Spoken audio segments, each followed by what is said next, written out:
তাকে খুঁজতে থাকে, কিন্তু সেবাস্টিয়ান কার্টারকে মারাত্মকভাবে আহত করে। তারপর সে সারাহ ও ফ্রাঙ্ককেও হত্যা করে। শেষে ম্যাট আর লিন্ডাকে একটি ফ্রিজার রুমে বন্দি করে রেখে যায়, যাতে তারা ধীরে ধীরে মারা যায়। কিন্তু লিন্ডা হাল ছাড়ে না। সে একটি ডিফিব্রিলেটর দিয়ে একটি শক্তিশালী ইলেকট্রোম্যাগনেট বানায় এবং দরজা খুলে বের হয়ে আসে। তারপর বানায় একটি ফ্লেম থ্রোয়ার। এদিকে সেবাস্টিয়ান পুরো ল্যাব উড়িয়ে দেওয়ার জন্য একটি বোমা সেট করে।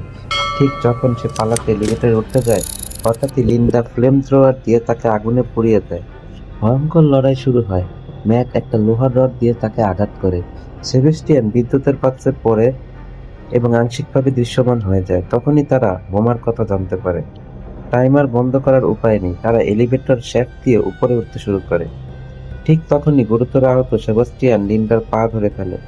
সে তাকে এলিভেটরের উপর টেনে আনে আর বলে, পুরানো দিনের জন্য একটি শেষ চুমু